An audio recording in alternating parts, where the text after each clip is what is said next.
Listo. Ahí está. ¿Cómo están, camaradas? ¿Cómo están? Estamos un nuevo martes, como siempre, en directo. Ya saben, aquí hablamos de cosas interesantes, divertidas y sobre todo muy educativas. A veces hablamos de historia, de política, de arte, de poesía, etcétera, ¿vale? Y el día de hoy debo de confesarles que, bueno, últimamente mis días han estado muy inmersos dentro de la cultura china por diferentes circunstancias, pero bueno, entonces dije, bueno, si hablamos la semana pasada de mitología china, ahora vamos a hablar un poco de historia propiamente. Vamos a hablar de la biografía de uno de esos personajes que tal parece que no tienen así una participación tan directa dentro de la historia, pero que vaya, su propia vida los ha llevado a vivir momentos históricos muy importantes, ¿vale? Estamos hablando de el último emperador de China, Puyi, ¿vale? Eh, Muy seguramente ustedes lo conocerán por la película de El último emperador. Sin embargo, pues bueno, sí fue una persona completamente real, etcétera. Obviamente la película tiene sus partes de ficción. Sin embargo, pues bueno, también es un muy buen acercamiento a la vida de este personaje. Entonces, si después de ver el directo quieren, vaya a verlo de manera gráfica, con unas buenas actuaciones, la verdad he de decirlo, vayan, vean la película, muy seguramente la encontrarán en alguna de sus plataformas preferidas, ¿ok?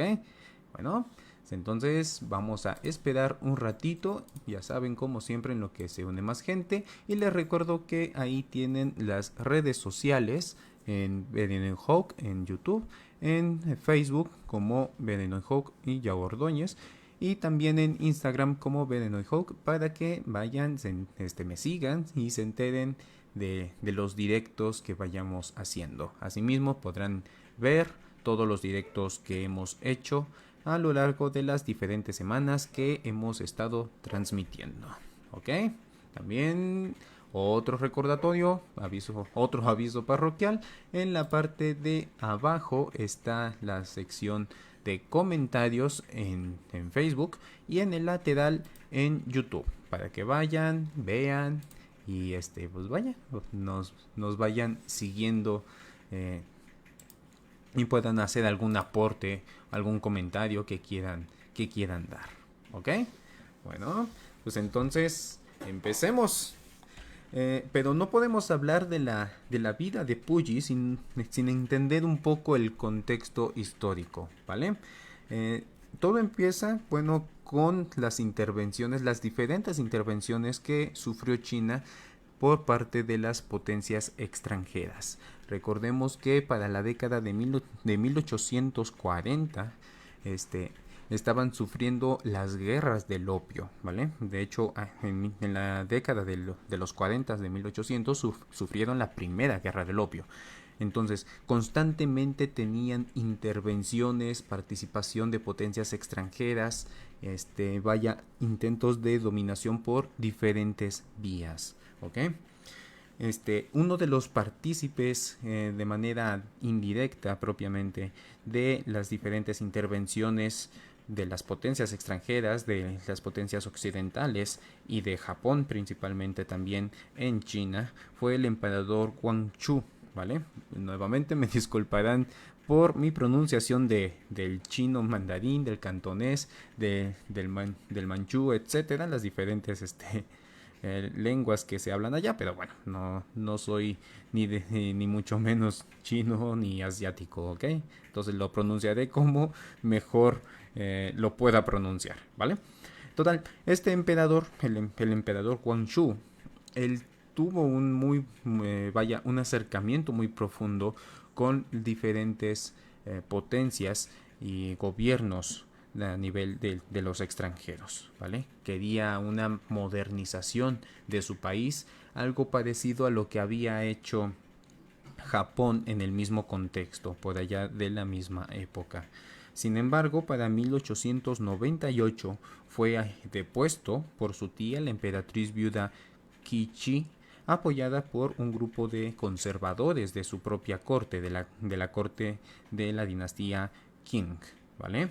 Entre ellos, una de las personalidades más importantes, y de hecho va a tener influencia un poquito más adelante, fue el comandante de los ejércitos del norte llamado Ronglu, ¿ok? Eh, este, el emperador fue depuesto y la emperatriz viuda Kishi designó como nuevo heredero a Puzun, quien era el hijo del príncipe Tuan, ¿vale? El príncipe Tuan y ella tenían un acercamiento bastante particular y muy estrecho, debido a que ambos sentían un determinado odio hacia las potencias extranjeras y aquellos reformadores como el propio Guangxu, que querían tener acercamientos más próximos con los extranjeros, con los occidentales, ¿vale? Entonces, al ellos estar en contra de estas modernizaciones, obviamente pues, se volvieron aliados políticos muy importantes. Pues por esto que a este personaje que fue parte de la, llamémosle, realeza china, pues bueno, él fue el designado para que su descendencia fueran los próximos sucesores. ¿Okay?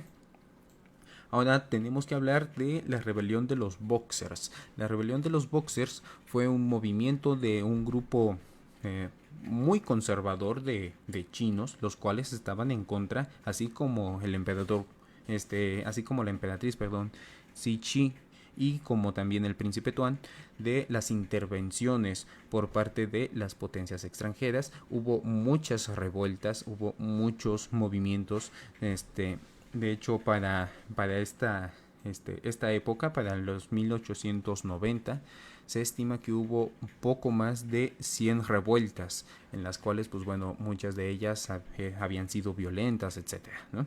Y también esto conllevó a un enfrentamiento y una intervención por parte de los propios Boxers con las potencias extranjeras, principalmente Reino Unido, Francia y Estados Unidos. Básicamente los de siempre, ¿no?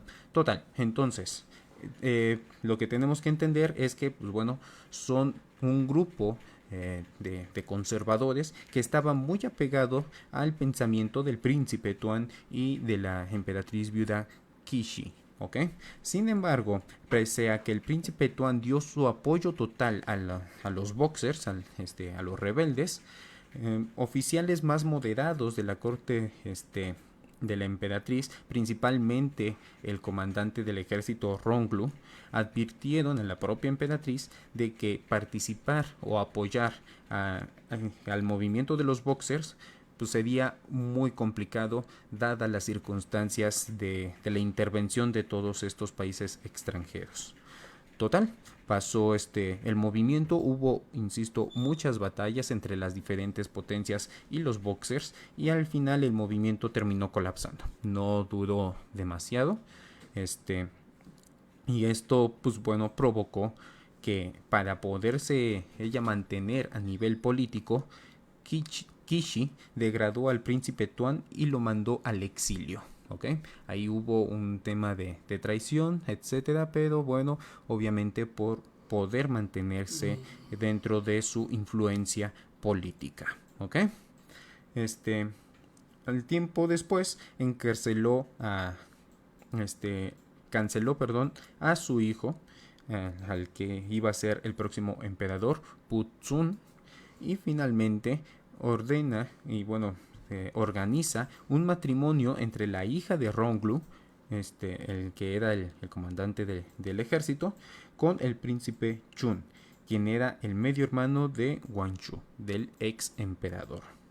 Y les prometió que si entre esta pareja tenían un hijo varón, este sería el próximo emperador de China. ¿Ok? Entonces vamos a poner aquí, ahora sí, al personaje del que vamos a hablar el día de hoy. Aquí tenemos al bebé Puyi. ¿Ok? Y pues bueno, Puyi finalmente, ahora sí hablando de él, nació el 7 de febrero de 1906 y el 13 de noviembre de 1908, mientras Wang Shu estaba agonizando, este, Kichi mandó a llamar al príncipe Chun y a su hijo, a Puyi, a la ciudad prohibida. Y allí emitió un edicto que proclamaba a Puyi como el sucesor del ex emperador, que ya estaba, insisto, completamente moribundo, estaba ya agonizando sus últimos momentos. Y fue nombrado el príncipe Chun como el príncipe regente, en lo que Puyi, pues bueno, crecía y podía alcanzar la mayoría de edad para él gobernar propiamente, ¿vale? Wang Shu terminó muriendo el 14 de noviembre del mismo año y la emperatriz Cixi un día después, curiosamente, ¿vale? Puyi ya pues vaya pasando a ser emperador, fue nombrado como el emperador Xuantong, ¿vale? Entonces también si en algún momento lo investigan, les interesa más el tema, quieren profundizar un poco más, muy seguramente lo encontrarán con este nombre. No se preocupen, es el mismo Puyi, ¿vale? Puyi era propiamente su nombre de pila, su nombre de nacimiento.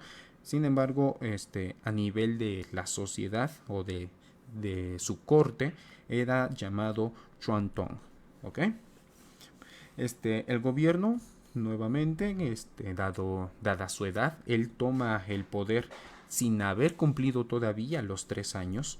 Entonces el gobierno quedó a cargo de su padre y de la emperatriz viuda Longyun, ¿vale? Que era la esposa, bueno, ex esposa, si podemos llamarlo así, la viuda de del ex emperador Wang Shu, ¿ok?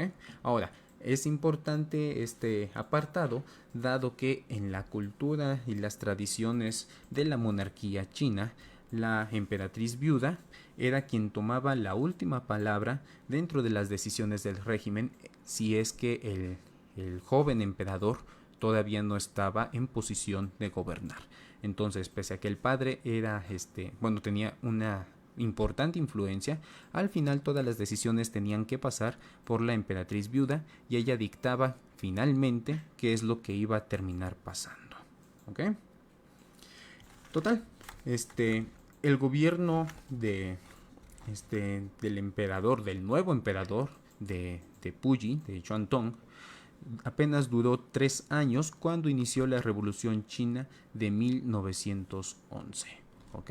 Y vamos entonces a cambiar la imagen. Ahí está la imagen de la república, ¿ok? Y total, en esta revolución, no confundir con la revolución o el movimiento maoísta que, bueno, instauraría la República Popular China hasta 1949, si mal no me equivoco. Esta es para el establecimiento de la República de China, ¿ok? Yuan Shikai fue nombrado, nombrado como el comandante que pudiera sofocar la revuelta. Sin embargo, él empezó negociaciones contrario al mandato que se le había dado con Sun Yat-se, el cual era el líder del movimiento republicano dentro de los territorios de China. Después de las negociaciones, él logra negociar los artículos del tratamiento favorable para el emperador del Gran Qing después de su abdicación, ¿ok?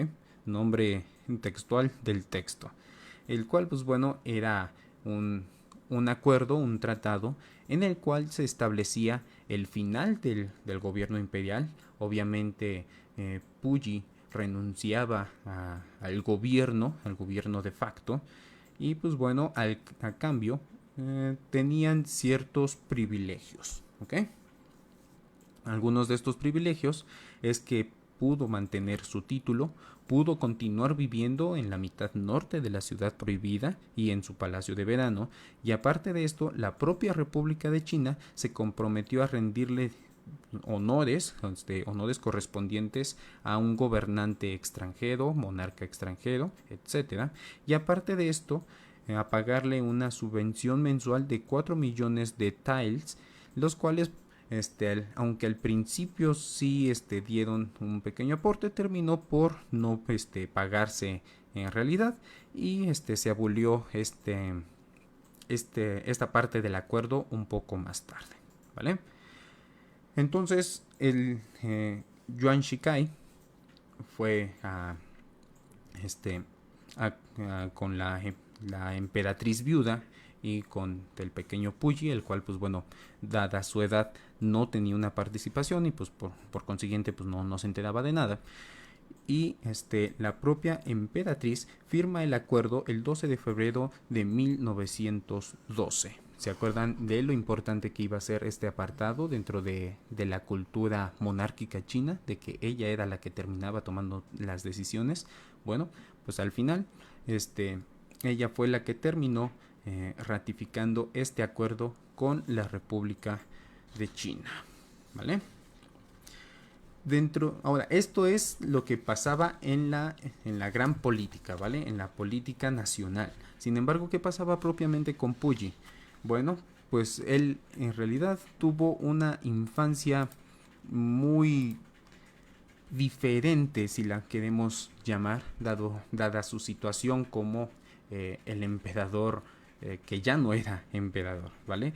La mayor parte de su vida, si no es que toda su infancia, la pasó en reclusión prácticamente dentro de la ciudad prohibida. Solamente estaba rodeado de sus guardas, de eunucos, que bueno, los eunucos son hombres a los cuales se les cortan los genitales, generalmente sirven como, valga la redundancia, sirvientes, en este caso del emperador, y además de, bueno, otros sirvientes varios, ¿vale? Todos ellos lo trataban con una completa ceremonia, obviamente dada las costumbres y las tradiciones con respecto a la realeza china, al grado de que bueno, prácticamente era una divinidad para ellos, ¿okay? A su familia, a sus padres, su padre, su madre, muy raras veces los podía ver. Sí los podía ver, no es que estuviera prohibido, sin embargo era muy raro, excesivamente raro, que él pudiera ver a sus familiares, al grado de que pues vaya, no tuvo un apego muy fuerte con su padre o su madre, y su principal figura materna fue su nodriza, la señorita Wang, ¿vale? Después de un determinado tiempo, empezó a recibir visitas de sus hermanos y de sus primos, los cuales, pues bueno, aligeraron un poco la carga de ser el emperador de China y estar prácticamente alejado de la sociedad. Sin embargo, pues bueno, al final es comprensible que no haya tenido una infancia para nada normal, ¿ok? Eh, Obviamente también el hecho de tratarlo en absoluto como una divinidad, de que estuviera obviamente rodeado de sirvientes para todo, lo hizo muy ajeno tanto a la vida cotidiana de su pueblo, de su sociedad, de qué es lo que estaba pasando en su nación, como también pues bueno, lo hizo mantenerse en una burbuja que sería problemática ya llegado su adultez, ¿vale? Total, como les mencioné, pues bueno, el propio Puyi estaba aislado de todas las cuestiones de gobierno, y más con lo que les acabo de mencionar de que pues, lo mantenían en una burbuja de protección, y él nunca se enteró, al menos en los primeros años, de que ya no era el emperador. No se le había informado de que en febrero se habían firmado los artículos de tratamiento favorable para el emperador del Gran Qing después de su abdicación. lo dije de nuevo, ¿ok? No, él no se había enterado, no sabía de que, vaya, ya no era el emperador. Al año siguiente, en 1913, murió la emperatriz viuda Longyun, quien era la que tomaba las decisiones, y el presidente, el ya nuevo presidente Yuan Shikai, llegó a la ciudad prohibida para presentar sus respetos. Ahí fue en ese momento, un año después de la firma de los tratados, que Puyi, bueno, se le empieza a informar, se le empieza a dar un tratamiento de qué es lo que estaba pasando. Todavía no se le decía propiamente, oye, ya no eres emperador, lo siento, pero sí le decían que, pues bueno, estaban sucediendo cambios muy importantes en su vida, en la vida de su imperio, bueno, de su ya no imperio, de la ahora república, etcétera. ¿Vale? Ya con el paso del tiempo, con ya creciendo, ya sin estar con la burbuja que había impuesto la nueva emperatriz viuda, pues bueno, Puyi poco a poco se enteró del porqué de la firma de los tratados, ¿vale? No voy a volver a decir el nombre completo del tratado, ¿vale? Y es que todo resultó, aquí está una imagen de Yuan Shikai, todo resultó que este personaje tenía la intención de restaurar la monarquía, nombrándose a sí mismo como emperador. Él, pues vaya, utilizó esta estrategia de esta firma de los acuerdos para mantener a Puyi alejado pues vaya, de la sociedad, al menos de la sociedad de Beijing, para él poder tener control sobre él en la ciudad prohibida y de esta manera establecerse a sí mismo como emperador, ¿vale? Él se nombra emperador el 13 de diciembre de 1915, Yuan Shikai me refiero, bajo el nombre de emperador como Hongxiang. Sin embargo, hubo muchísima oposición por parte de la sociedad china, y hubo muchas rebeliones tanto de las diferentes provincias como también amenazas de estas mismas provincias para declararse a sí mismas independientes y aplicar la de si él puede hacerlo, pues yo también. Entonces, al separarse, obviamente se iban a establecer nuevos emperadores, obviamente por cada región, y pues bueno, esto no era para nada conveniente, al grado de que incluso su propio vicepresidente Li Yuanhong estaba en contra de lo que estaba pasando con el bueno, llamémosle el expresidente, porque ya se había autonombrado emperador. Total, al ver toda esta situación, tiene que abandonar el trono el 22 de marzo de 1916 y el que fuera su sucesor fue su propio vicepresidente, Lin Yaohong. ¿Okay? Para 1917, el ahora presidente Lin Yaohong y su primer ministro, el general Duan Qirui, tuvieron una discusión entre ellos debido a la conveniencia o no de la participación china dentro de la Primera Guerra Mundial para, bueno, declararle la guerra a Alemania. ¿Okay? Esto, pues bueno, como una estrategia política para poder calmar la situación con las diferentes potencias, ya que recordemos que las principales potencias con las que tenía conflicto China eran los propios Inglaterra, Francia, Inglaterra principalmente, Francia, y pues bueno, después con la incorporación de Estados Unidos a la guerra, bueno, pues con ellos. Entonces, al poder declararle la guerra a los alemanes, ellos podían tener o restablecer lazos diplomáticos con las potencias aliadas y pues bueno, podría ser de mayor conveniencia para su pues vaya, su política exterior. ¿Ok? Sin embargo, pues bueno, esto conllevó, insisto, a diferentes disputas dentro del gobierno. Total, que diferentes gobernadores militares de Pekín terminan abandonando la ciudad en protesta y se rebelaron contra el presidente. Como respuesta de esto, el 7 de junio de 1917, el presidente Lee solicitó la intervención de un general, el general promonarquista Zhang Xun, el cual exigió la disolución del parlamento.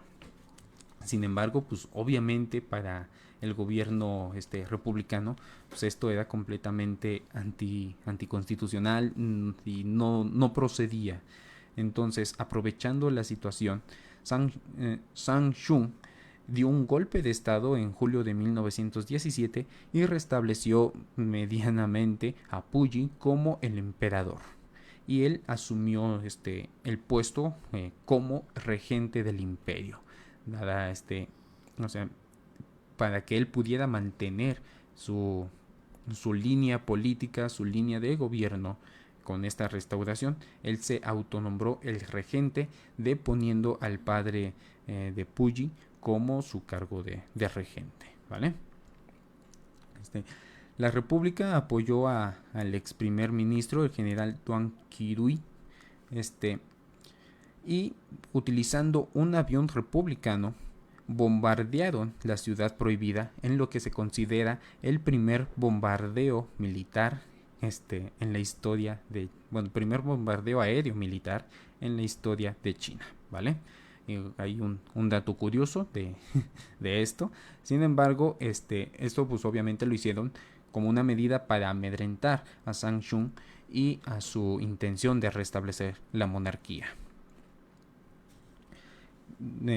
Sang Shun, obviamente con esto, le pone las armas, es derrotado y fue acogido por una representación diplomática neerlandesa.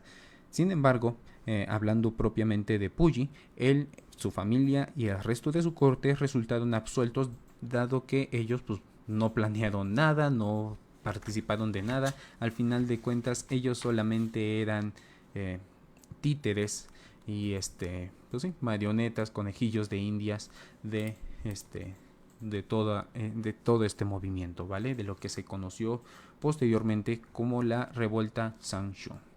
Y es en este momento en el que propiamente empieza la época de los señores de la guerra. Ahí está, ¿vale?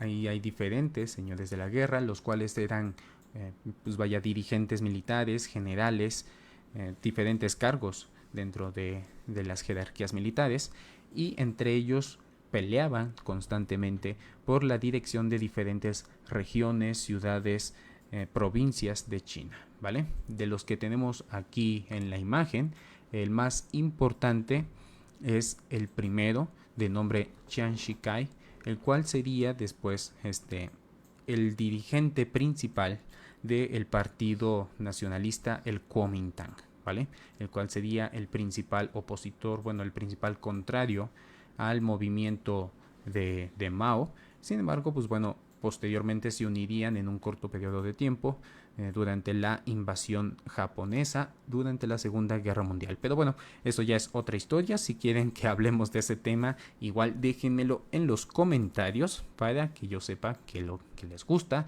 Denles mucho like a este video si es que quieren que hablemos de la historia de la Revolución China, tanto la Revolución de 1911 como la subsecuente ya con el movimiento comunista.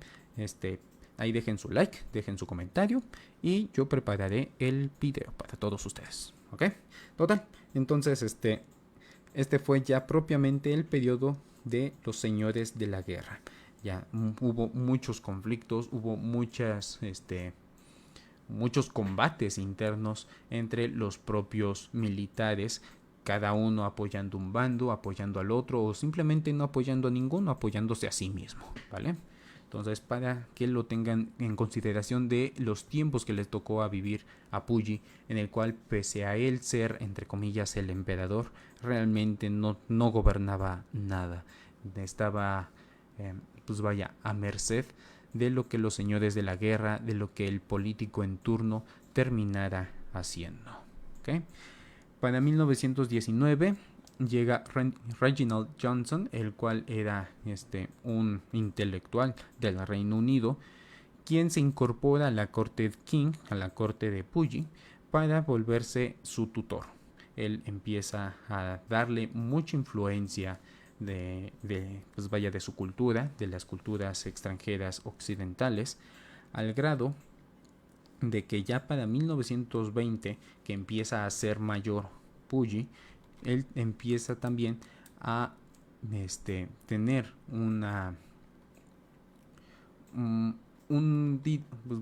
directriz de su propia vida un poco más independiente, sin estar tan apegado a lo que le decían que era la regla, a lo que le decían que era la tradición, al grado de que, pues bueno, dada su ceguera, tenía problemas visuales. No era ciego, tenía problemas visuales. Ahí me disculpo con ustedes. Este, Dadas estas circunstancias, empezó a utilizar anteojos, lo cual, pues bueno, no era para nada común en la monarquía china. Y pues bueno, eso rompió con los estándares o con lo que se esperaba del emperador, ya que pues bueno, dada su deificación, o sea, era inconcebible que el emperador usara anteojos, que usara métodos para mejorar su visión, dado que él, entre comillas, debía de ser perfecto. También otra de las acciones que causó mucha controversia dentro de su corte, voy a poner la imagen, ahí está, es que cortó su trenza tradicional manchú, ¿ok? Recordemos que aunque él, pues vaya, prácticamente toda su vida la pasó en Beijing, en Pekín, él era de Manchuria y era completamente tradicional tanto principalmente en Manchuria, pero en general para los chinos, el uso de la trenza manchú desde el establecimiento de la dinastía Qing, ¿ok? Es la típica trenza que muy seguramente ustedes conocerán de películas, etcétera. Ahí está de hecho la imagen, pues es completamente ilustrativa. Y esto era como un símbolo del poder de Manchú sobre las diferentes regiones de China. De hecho, había una frase muy usada por parte del gobierno de los Manchú, que era ¿cómo era? Era o, o mantienes tu pelo y te corto la cabeza, o te corto el pelo y mantienes tu cabeza. Entonces, básicamente era eso, ¿ok? Era un símbolo tanto del poder de los manchú como, pues bueno, de la sumisión del resto pues vaya, de regiones a el imperio. Después, pues bueno, se empezó a usar ya de manera tradicional, pero esa era la intención original. Sin embargo, insisto, Puyi era manchú, era de Manchuria, y el romper o cortar su trenza, romper con la tradición, también causó mucho revuelo dentro de su corte. Sin embargo, pues bueno, pese a esto, él tenía que seguir con las tradiciones, al menos con las tradiciones más importantes para la corte china, ¿ok?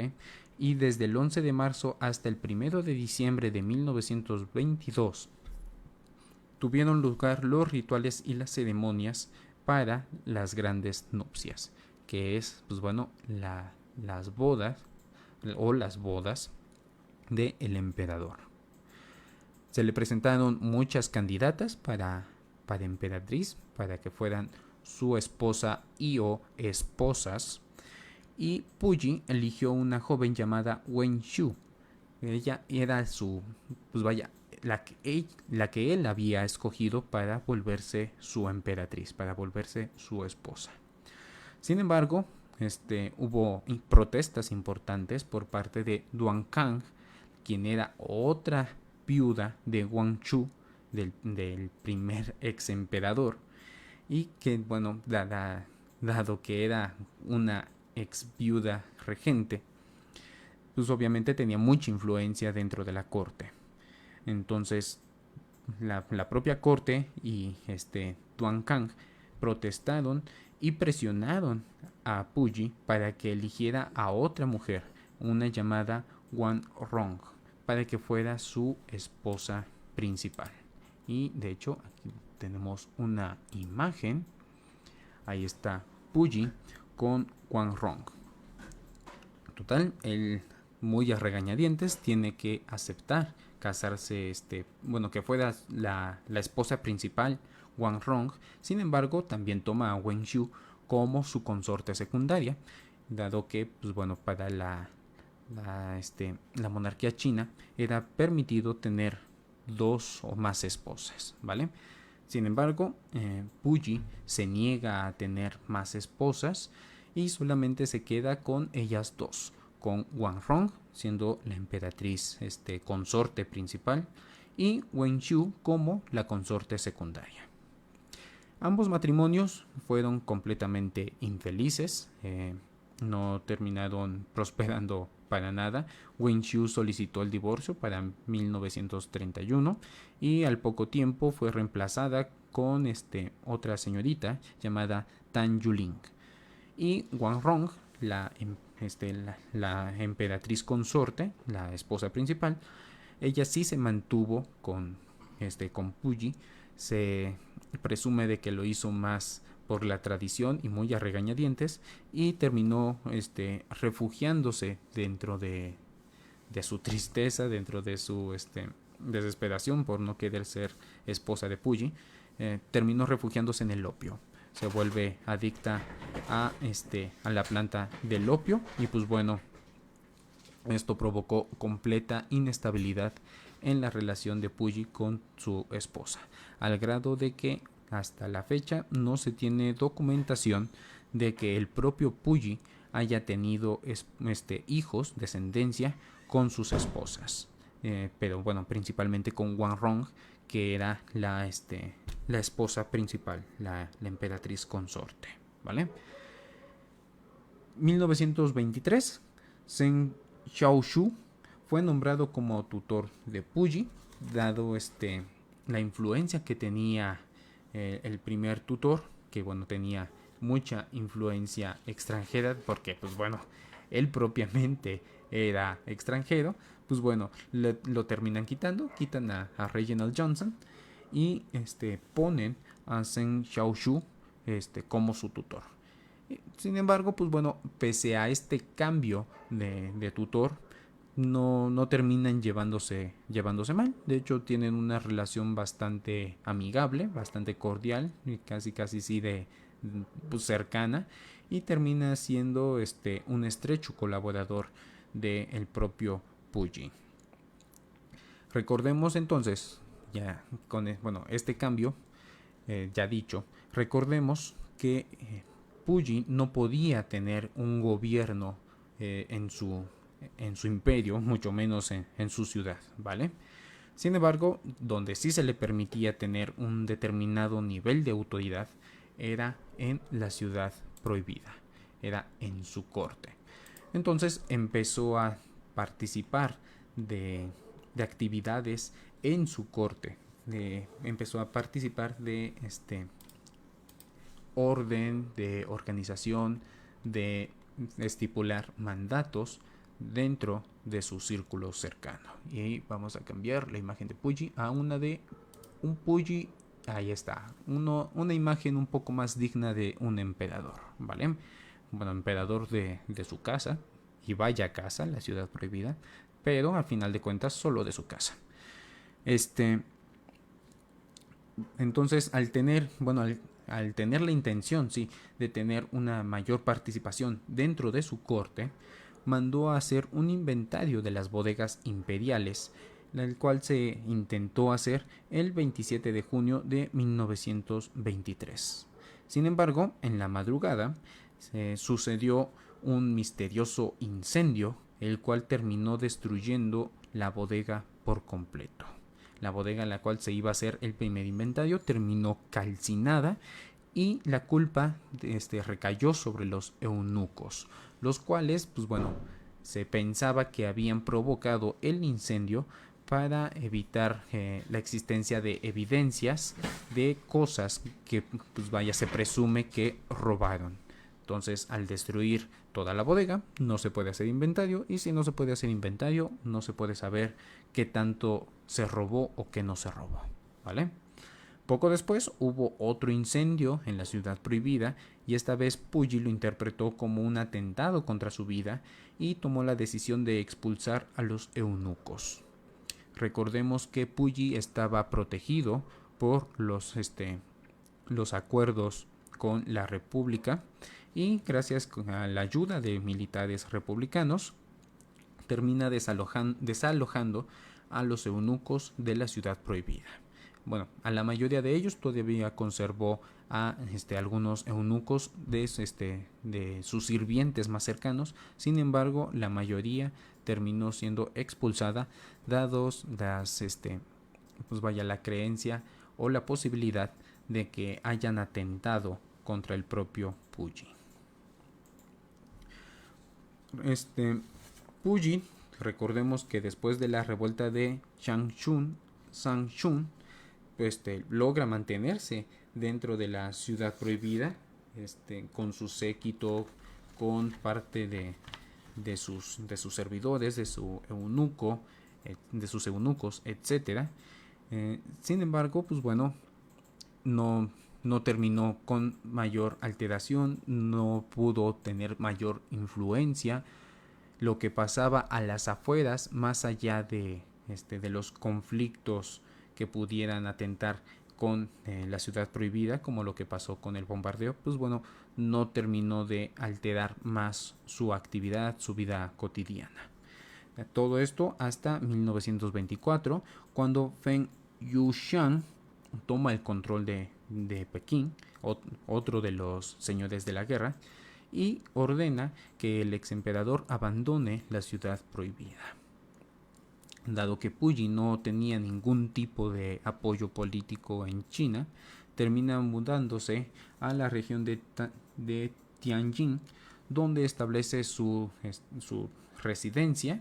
Ahí se establece para vivir, gracias a una concesión territorial que Japón mantenía en esta ciudad, ¿vale? En esta ciudad y en esta región.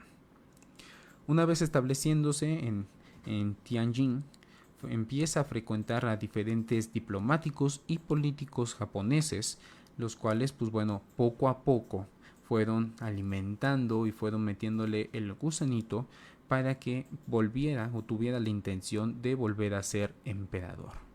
Ese sería el mayor error de su vida, ¿vale? Esto lo veremos un poco más adelante. Otro contexto: Japón empieza a invadir y a tomar posesión de diferentes regiones, ciudades de China, principalmente a nivel local. No había una invasión propiamente. Sin embargo, acontece lo que sería conocido como el incidente Mukden en 1931. En este incidente sucede una explosión en unas vías de ferrocarril, los cuales estaban construyendo los japoneses en el territorio de Manchuria. Y esto fue la justificante para que el imperio japonés invadiera y tomara posesión de Manchuria. Curiosamente, Manchuria, la región natal de Puyi, ¿okay?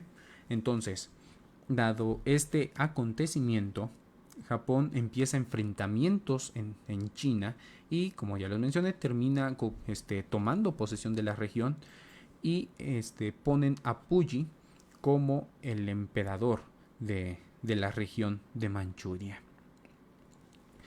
Puyi es designado en 1932 y en marzo de 1934 oficialmente es entronizado, coronado como el emperador de Manchukuo, que es el nombre japonés que le dieron a la región de Manchuria, con el nombre del emperador Kangde.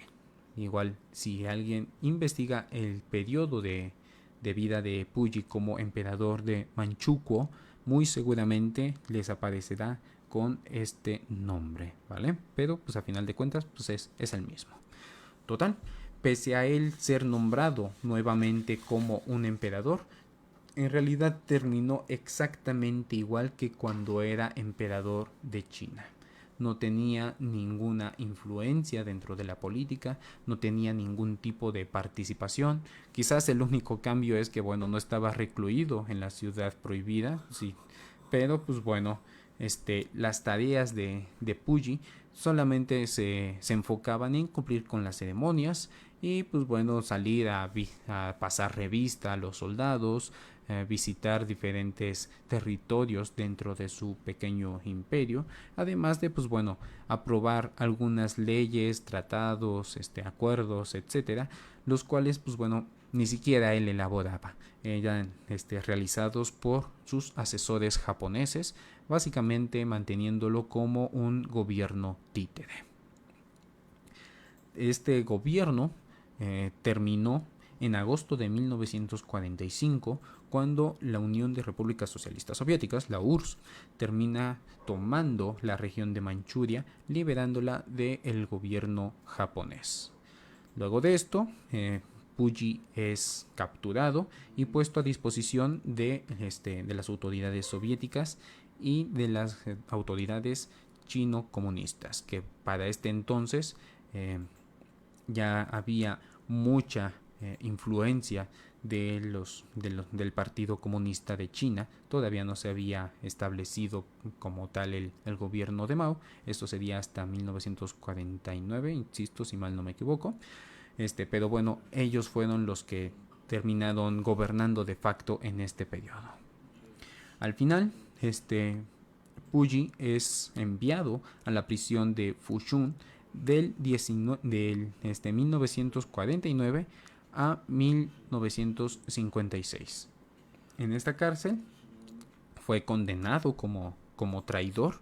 Sin embargo, dada su no directa participación, pues bueno, nada más le dieron estos 10 años.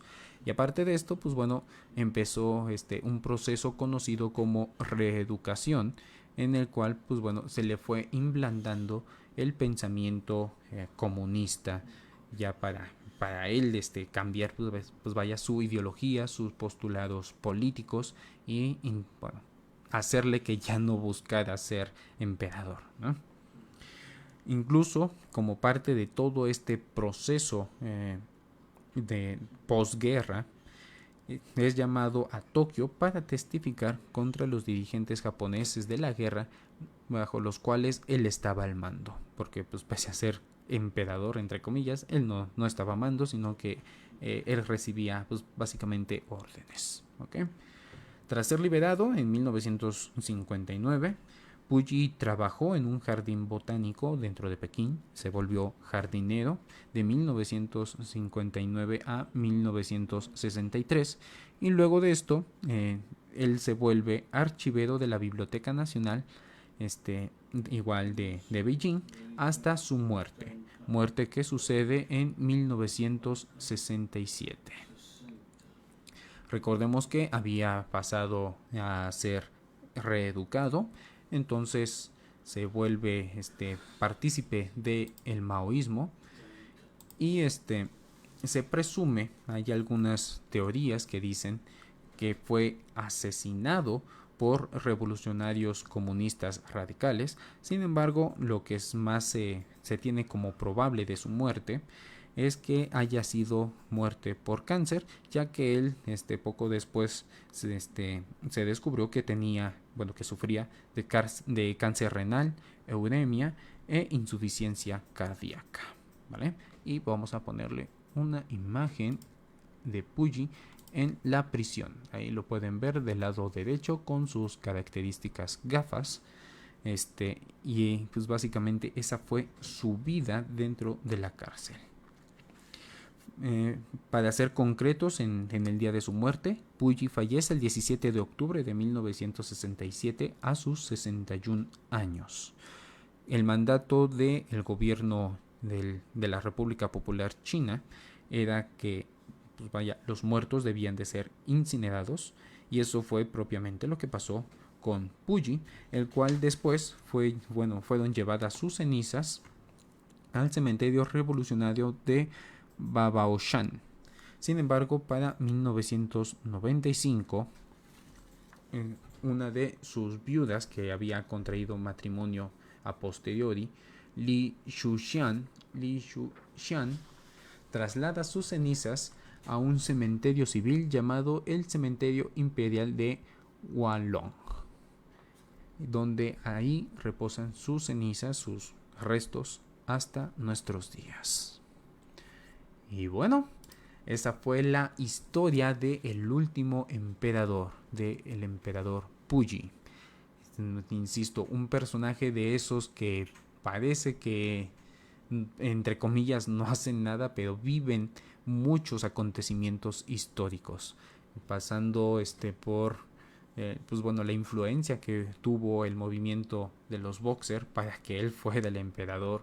Después dos revoluciones, la revolución de la República de China en 1911 y después que bueno, fue prácticamente el mismo periodo, muchos historiadores lo consideran el mismo periodo, pero después el establecimiento de la República Popular China, esto pasando obviamente también por el periodo de los señores de la guerra y la Segunda Guerra Mundial. Entonces, un personaje que yo creo que si él propiamente hubiera tomado el cargo, hubiera dirigido, quizás otra historia habría sido. Habría sido muy difícil que no hubiera un cambio hacia una república, pero quizás la República Popular China maoísta quizás no habría sido establecida. Esto dada su influencia que después su tutor, Reginald Johnson, influyó en él, haciéndolo más acercado hacia la cultura occidental. Entonces, es muy interesante para los que hubiera pasado si.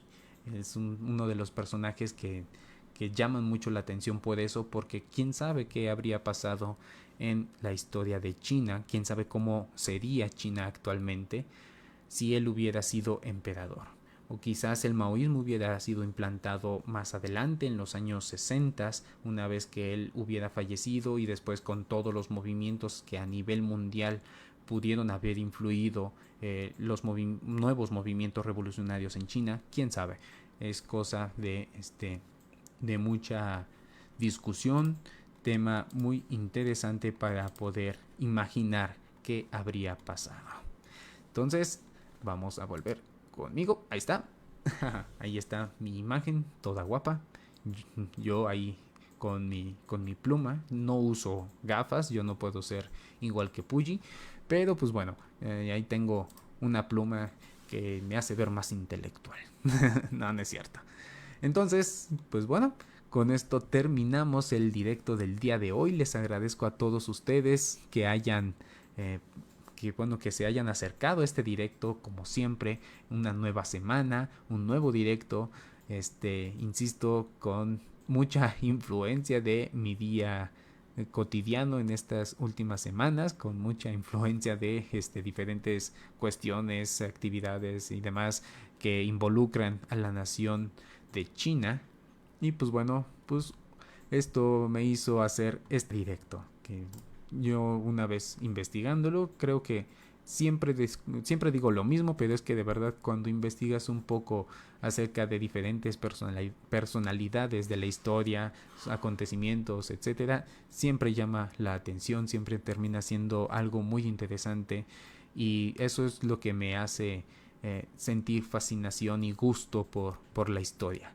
Es lo que me hace sentir mucho placer al investigar todas estas historias con minúscula y la historia con mayúscula. Entonces, pues bueno, ahí dejen su comentario si es que quieren aportar algo, si quieren mandar algún saludo, etcétera. O si quieren que hablemos el próximo directo, como les mencioné, de las diferentes revoluciones de China. Ahorita, bueno, lo abordamos un poco más a la vida de este personaje, pero si quieren que hablemos a grandes rasgos, ya en la totalidad, a nivel ya un enfoque político, social e histórico de la revolución china en su totalidad, pues bueno, dejen ahí su comentario, dejen su like, y pues nos estamos viendo la siguiente semana, ¿ok? Y pues cuídense mucho y tengan ahí mucho cuidado de ser emperadores cuando no es momento. Cuídense.